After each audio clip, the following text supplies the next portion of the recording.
Este módulo está dedicado a los mecanismos de introducción y expansión de las especies invasoras.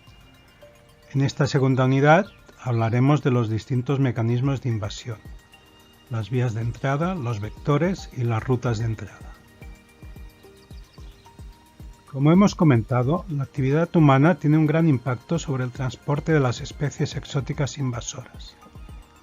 Además, la actividad humana ejerce un efecto muy grande sobre la perturbación ambiental, y esta perturbación crea espacios vacíos, libera recursos y altera relaciones entre especies, lo que permite en numerosas ocasiones el establecimiento de especies no nativas.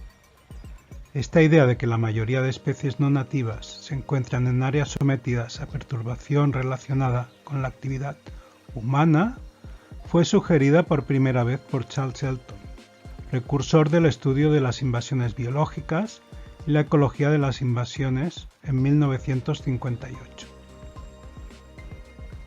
Como se ha puesto de manifiesto, el factor humano tiene una enorme importancia para permitir las invasiones biológicas. Uno de los aspectos principales es, con toda seguridad, la presión de los propágulos que llegan a un determinado destino. Esta presión de propágulos corresponde a los individuos, las semillas o las partes de individuos que permiten que una especie se establezca en una nueva área. Además de esta presión de propágulos, existen también otros factores de gran importancia. Por orden, factores abióticos, por ejemplo, una temperatura adecuada o una humedad adecuada, entre otros. Factores bióticos, como son el tipo de ecosistemas y comunidades presentes en el área de destino. Más allá, el factor humano va a influenciar en gran manera tanto a los factores abióticos, modificándolos de alguna manera y creando nuevas condiciones para las especies, como los factores bióticos, alterando también la composición de las especies que existen en las nuevas áreas, permitiendo y facilitando la invasión de las nuevas especies. Y finalmente, el que será el punto más importante, facilitando la llegada de nuevos propágulos y en mayor cantidad a las nuevas áreas. Los descubrimientos tienen una gran importancia en la modificación de la tasa de llegada de especies a nuevos territorios, y esto es particularmente notorio en el caso de las islas. Por ejemplo, tenemos el caso de Hawái, que está perfectamente documentado. En Hawái, por cada 100.000 años se añadía una nueva especie a la flora nativa, con un total de 1.094 especies. Con la llegada de colonización por parte de los polinesios, esta tasa se incrementó hasta una especie cada 50 años. Posteriormente, con la llegada de los europeos, se alcanzó una tasa máxima de una especie cada 22 años. En este momento debe estar totalmente claro que los seres humanos alteran en gran manera tanto las vías como los vectores y las rutas de entrada, y como consecuencia aumentan las tasas de llegada de nuevas especies a los territorios. Tenemos que distinguir lo que son las vías, los vectores y las rutas de entrada. Podemos considerar que las vías de entrada son los mecanismos a través de los cuales las especies llegan a los nuevos ecosistemas. Consideramos que los vectores son los modos como las especies son transportadas a través de una vía de entrada. Y finalmente, las rutas son los caminos que toman las especies entre las regiones fuente, regiones de origen y las localidades de liberación de esta especie, es decir, las localidades de destino de estas especies. Podemos considerar 5 vías principales de entrada de las especies exóticas: liberación intencional, fuga, como contaminante, como polizonte o a través de corredores que fueron creados por la acción humana. Hay muchos ejemplos de especies liberadas en la naturaleza intencionadamente que se han convertido en invasoras. Uno de estos ejemplos es la gambusia, un pequeño pez introducido para control biológico de los mosquitos transmisores de malaria. Otro ejemplo es la perca americana, especie utilizada en la pesca deportiva. Y de la misma forma, hay muchas especies de animales introducidas para la caza y la pesca. También tenemos especies introducidas para el control paisajístico o para el control de la erosión, como la uña de gato. La uña de gato se puede encontrar actualmente en grandes extensiones de playa, impidiendo la supervivencia de las especies nativas de plantas. Y por último, tenemos ejemplos de liberación de animales de compañía, así como especies de terrarios y acuarios. Uno de los ejemplos más conocido es la tortuga de Florida. Existen diversas actividades que pueden dar lugar a la fuga y la consecuente introducción no intencionada de organismos en la naturaleza, como son la ganadería, la cría y la agricultura, la acuicultura o la plantación ornamental. Se produce el uso de distintos organismos como cebo vivo para pesca, también el uso de animales de compañía o como especies de terrarios y acuarios que pueden escaparse. En el caso de los zoológicos se puede producir la fuga accidental de algunos animales. Por último, existen jardines botánicos desde donde se puede producir la dispersión de algunas plantas. A la vez que transportamos productos desde una localidad a otra, también se transportan organismos que van como contaminantes en estos productos.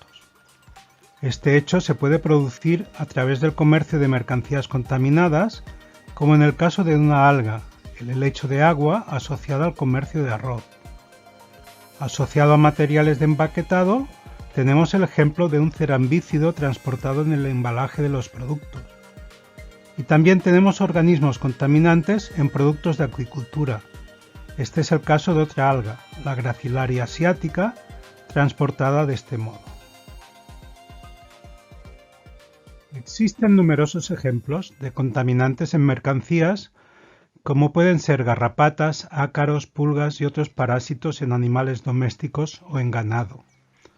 Hay pequeñas plantas que crecen dentro de macetas de otras plantas o semillas mezcladas con las semillas que se venden con otros objetivos. De hecho, hay numerosos estudios sobre la importancia de estos mecanismos. Por ejemplo, en un estudio en particular se encontró que el 51% de las macetas tenían una o más plantas de otras especies distintas a la que se quería comprar.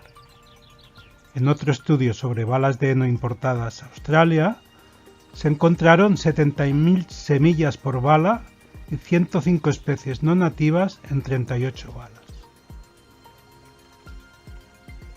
Diversas especies son transportadas como polizones. Por ejemplo, el cangrejo chino es una especie que utiliza el transporte marítimo para llegar a nuevas áreas de distribución. Posiblemente de esta manera ha llegado hasta la península ibérica. También tenemos distintos mosquitos transmisores de enfermedades que llegan con mucha facilidad a través del transporte aéreo. Aquellos que han viajado a países tropicales o subtropicales donde existen mosquitos transmisores de enfermedades, seguramente habrán presenciado el uso de spray insecticida por parte de la tripulación de los aviones, precisamente para evitar el transporte de mosquitos entre distintas zonas del mundo. Y en el caso de la hormiga argentina, aunque es habitualmente transportada por medios terrestres, también utiliza los otros dos medios de transporte, tanto el marítimo como el aéreo. Las aguas de lastre tienen una enorme importancia en la transmisión de especies invasoras entre distintas partes del mundo. Algunas estimas apuntan a unas 10.000 especies transportadas todos los días por este medio. No hablamos de individuos, sino de especies realmente. Lo que ocurre es que los barcos, cuando están vacíos, precisan mantener la estabilidad. Esta estabilidad se consigue a través de aguas de lastre que se acumulan en compartimentos dentro del barco, principalmente cuando no tienen carga. En una determinada zona se cargan de aguas de lastre, van vacíos hasta otra zona de carga de mercancías. Cuando se cargan las mercancías, se desprenden del agua de lastre contaminando esta localidad y regresan con poca o sin ningún agua de lastre hasta el punto de origen. y este es un proceso que tiene lugar repetidamente. La aparición y la construcción de nuevos corredores permite a las especies llegar con mayor facilidad a nuevas áreas de distribución. Por ejemplo, tenemos los migrantes lesepsianos. Este nombre está relacionado con el responsable de la construcción del Canal de Suez. Una especie cuya invasión de la zona del Mediterráneo está relacionada con el Canal de Suez es el camarón Marsupianus japonicus. Este camarón también se encuentra en el estuario del Tajo, aunque su llegada allí es debido a la dispersión progresiva a partir del Mediterráneo. Otro ejemplo es una planta, Senecio inaquidens, que en este momento aún no está presente en Portugal y cuya propagación está facilitada por la presencia de vías ferroviarias y todo tipo de caminos y carreteras. Otro caso cuya invasión es favorecida por la presencia de canales interiores es el mejillón cebra. El mejillón cebra durante el siglo XVII se instaló con facilidad en el corredor norte europeo, que tenía que ver con la construcción de una serie de canales entre distintas cuencas hidrográficas. La construcción de canales entre ríos en Europa comenzó en la Edad Media y continúa hasta el día de hoy.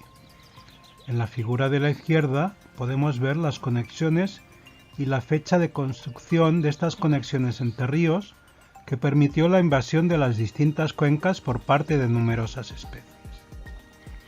En la figura de la derecha vemos el canal del trasvase del Tajo Segura, mucho más reciente, situado en la península ibérica. Después de comentar los mecanismos de invasión, en la próxima unidad de este módulo nos centraremos en la expansión de los límites de distribución de las especies exóticas.